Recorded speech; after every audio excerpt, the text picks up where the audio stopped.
this particular year. And so as they were teaching, it was the beginning of the year, and these teachers said, would it be okay if we emailed the kids in our class, emailed them and let them know about our testimony? And we said, I was like, sure, what a great idea. And they said, we're asking the kids to come to us and the families, and I just feel like, even as a parent, that would just help me feel much more comfortable.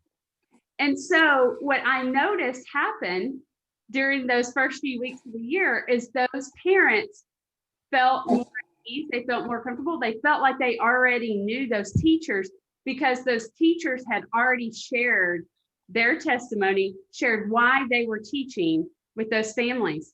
And so what ended up happening is the kids also had an easier transition into that class, but two, the parents felt more comfortable sharing their story and how they were coming to church and how more about their kids, because the teachers had taken that first step to reach out and connect with them. And so think of ways that you can do that.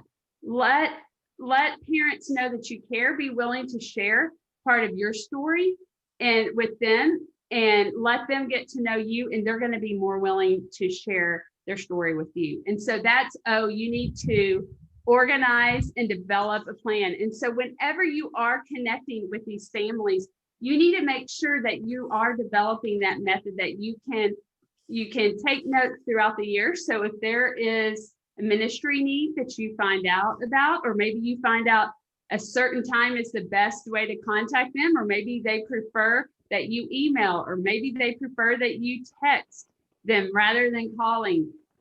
Whenever you learn those different things, go ahead and note that. You can open a document on your computer and keep the contacts that way, or either get some paper and just write that down. But the thing is you need to develop a plan that's going to work best for you. Okay, so that is organize and develop a plan.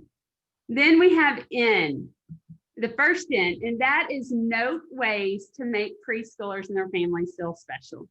And that goes for kids as well. So note ways to make them feel special. Everyone wants to feel special, right? And one of those ways we can do that is we can remember special days.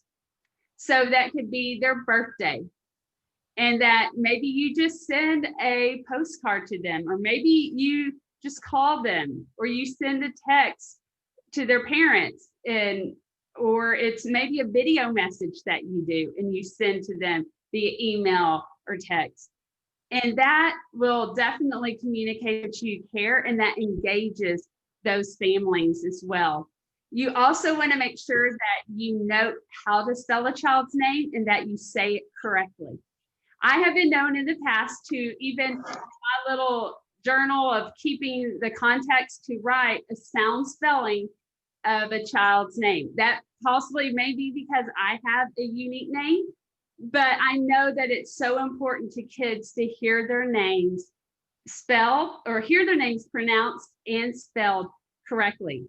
So when you do that, that also communicates to the parents that you think their child is important as well, and that will help the child feel special. You also want to make sure, especially when you're teaching, that you're using their names in positive reinforcement.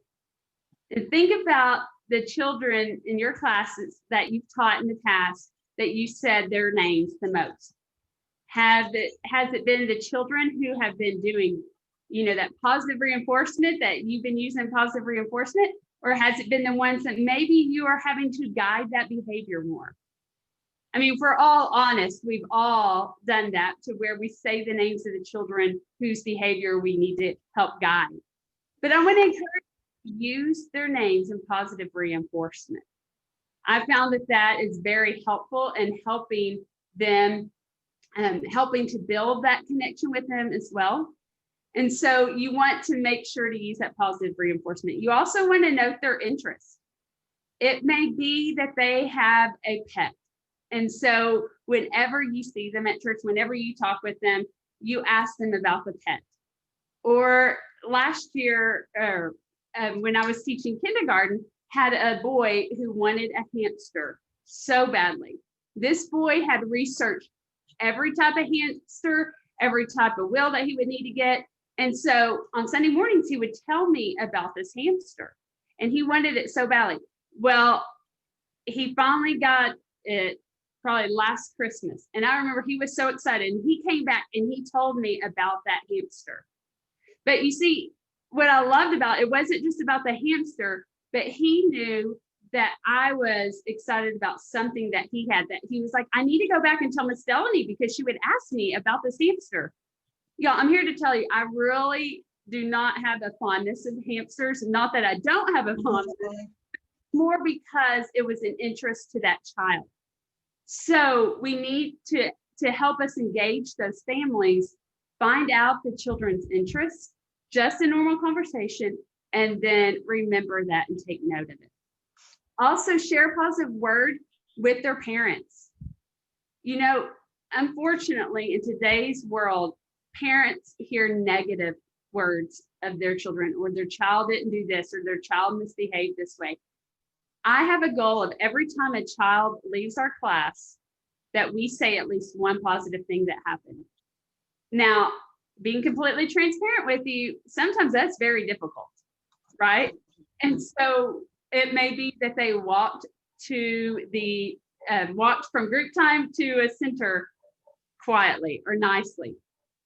But I want the parent to hear something positive that their child did. That's going to help to build trust and help the parent to see that we have the best interest of their child, and that we're going to see them the way God created them as well.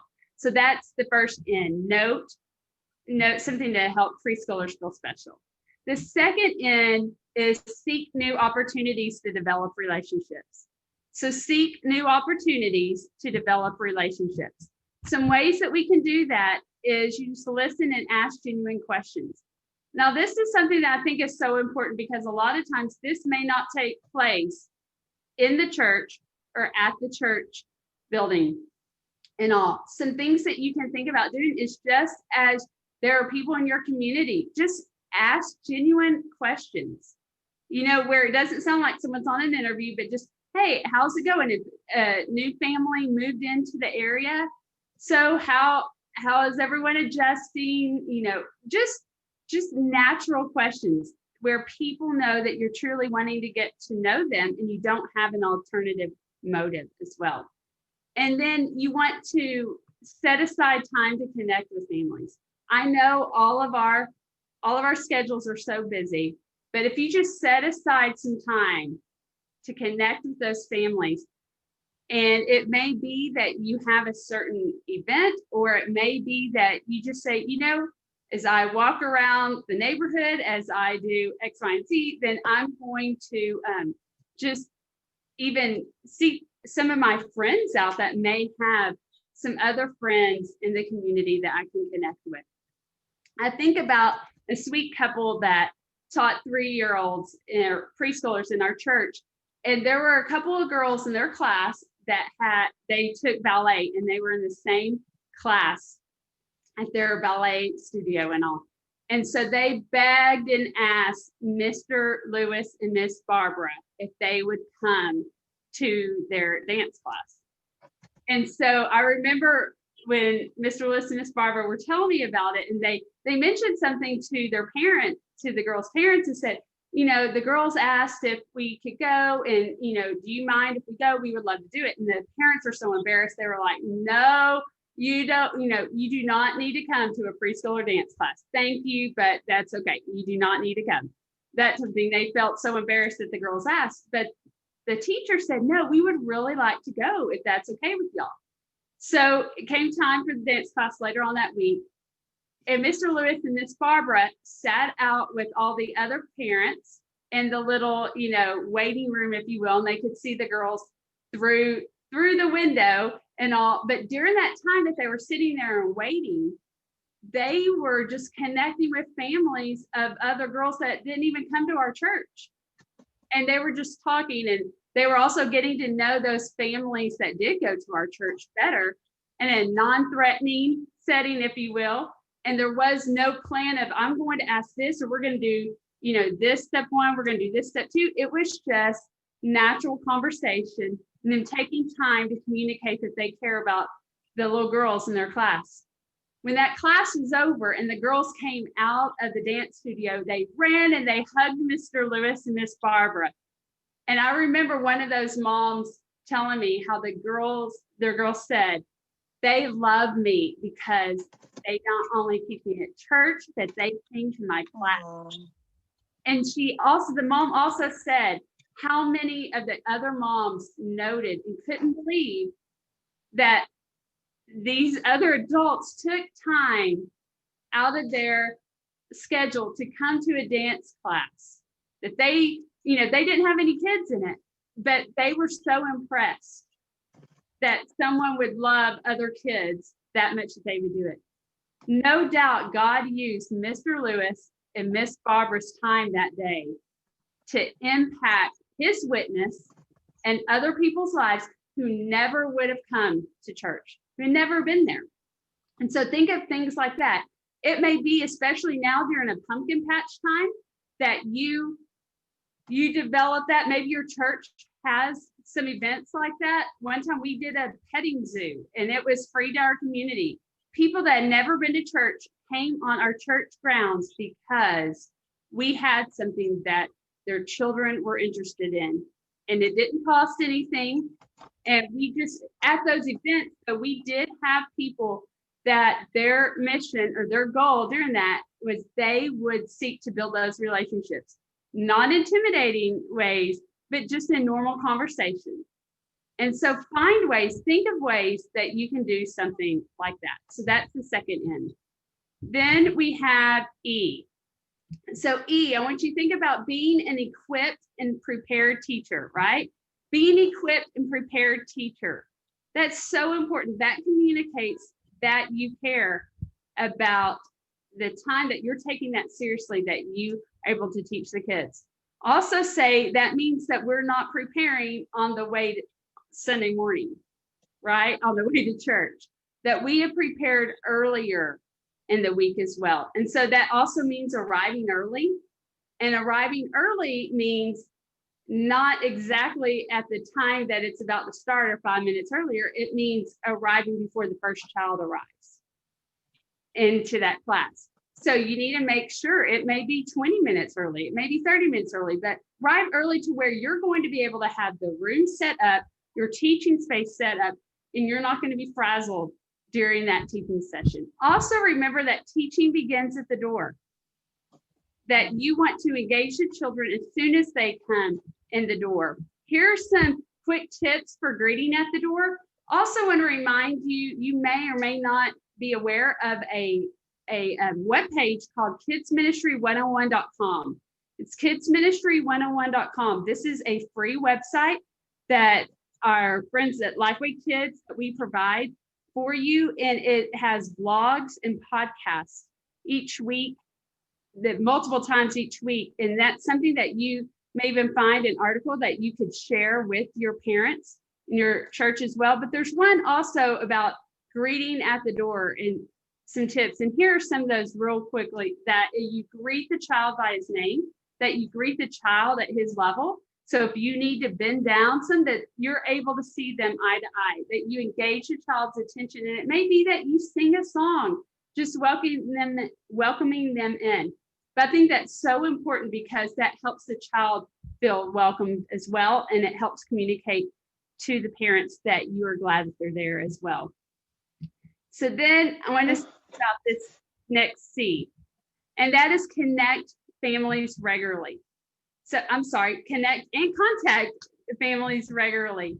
Think about, we already talked about organizing and develop a plan. So what is a system that you can do to regularly contact them? And then keep a journal of that. Ask parents how you can pray for them. Remember a sweet, sweet teacher, Miss Marge Young. She actually passed away earlier this year. And she had taught preschoolers for over 60 years. And I had the opportunity to serve with Miss Marge at one of the churches. And I noticed that Miss Marge's classes would grow throughout the year. And I was like, Miss Marge, what are you doing? Are you like paying them? Are you what's going on? Like giving them candy? And she said, oh no, she goes, I contact them every week. And I said, you do what? And she said, every Saturday I call them. And she said, I talk to a lot of answering machines, especially in the beginning of the year. And I just say, this is Mrs. Marge, and I hope that you're having a great week. I wanted to let you know that tomorrow we're going to be talking about the kind man who helped in our Bible story. And I hope that I'm going to get to see you. Know that I'm praying for you, and please let me know if there's any way I can pray for you. And I'll hope to see you tomorrow. You see, she did that consistently. And so parents started understanding, this is Mrs. Marge. She does this. She really cares about our family. When she says that she wants to pray for us, she really does. You see, I would see families that hadn't been to church in a long time or never been to church. Whenever they started getting those calls from Miss Marge, they started coming back because they knew someone cared about them, someone engaged them. And so it was so encouraging to see how God used Miss Marge in incredible ways to help connect them. You see, we found out about ministry needs before Miss Marge, Miss Marge, that's the way that we found out about them many times, because they felt comfortable contacting her because she had developed such a close relationship with them. And then the last T is take time to minister. Take time to minister. Just as Miss Marge talked about how she would contact them and she found ways that she needed a minister, then she would take those time. So maybe it's that they need a meal. Maybe it's that they need someone to help watch their child. And so please hear me say, you don't always have to be the one that carries out that plan, because you may not be able to, but you can help facilitate. Maybe it is some adults in your church that can help with that need. But just being able to be there, taking that time to minister, maybe it's sending a note, maybe it's a call, maybe it's a text. But remember that ministry takes place during harder times, during those sad times, but it also takes place during the happy times as well, when we want to, we get to celebrate different things. So those are some things I want you to keep in mind when we're taking time to minister. At the beginning, I shared with you about Ashley and Kyle and their daughter, Shelly. We see the rest of the story goes is we began to engage with them during whenever Ashley was pregnant and expecting their second baby. And it was during that time, those expectant parents, that's another opportunity you have to engage with them. It's during that time that they started getting more involved in our church, because there were people that were reaching out, building that connection with them. And you see, while we were engaging them, it just didn't impact these three, Ashley, Kyle, and Shelly. It impacted their new baby as well. And so as you see, their family grew, but it didn't just stop there. Ashley's parents were moving to the area as well. And so they joined our church. And then in this picture, you can also see that Ashley's expecting their third child.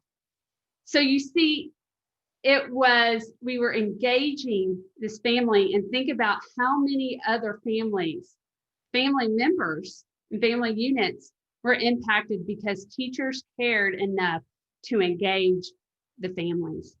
And so I know that this is not an isolated situation where this family only happened in our church. There are families like Ashley and Kyle's in your church, in your area. And I pray that this is something that the Lord is speaking to you, and you're already thinking of ideas of ways that you can connect. So if you have a question, feel free to chat it in here. I'm seeing that. Thank you all for the positive affirmation. I appreciate that. And I hope this is something that is very helpful and useful for you. Very, like I said, very practical as well. So do we have any Any questions? Ideas on encouraging volunteers to serve during the COVID? Great question. I think with this, it is also important to engage and to continue to connect with your volunteers during this time as well. That you connect with them, that you understand that some may not be ready to come back, but maybe it's you do Zoom calls and you do just a short group and just a check-in and pray together. Something else I want to encourage us is think about our volunteers that aren't ready to come back yet, that we are making sure to give them some tasks that they could do if they're willing, such as contacting families. That would be a great way to keep them involved. And here's one of the reasons I encourage you to do that. What I am concerned about is whenever maybe some of those volunteers are ready to come back, they feel comfortable coming back, they may think that they are not needed anymore in our ministries. And that is so far from the truth. And so this is going to also help them see that they are needed and they're engaged. And then it's also going to help our ministry too, right? And so I hope that is helpful, maybe some ways to encourage them. Just sending notes on that blog, that kidsministry101.com. I know that there's some ideas. In fact, I wrote an article a couple months ago of, how to connect with families through this time of COVID, or through our volunteers as well. Alrighty. Okay. That's a great question about how do you recommend if families are more closed off? Great thing to be aware of, because you want to make sure that you're building trust and distrust rather than distrust. So I would say do a little to where, you don't want to keep on and then you're bothering them so much that it turns them off. So maybe it's just a little bit at a time. Maybe it is that you send mail. Maybe it is that you're consistent in sending mail, but then, you also need to read those families. And maybe it is that you just leave a message, but it is something where you're consistently, and maybe it's just a little, hi, I'm here, just thinking about you, praying for you, just a note like that. But I think the key is to maintain that consistency. I know Ms. Marge shared that sometimes parents weren't as open, but whenever she did that consistently, it opened up that relationship. And I hope that helped some. Maybe it is that email, but that's something also to even brainstorm within your church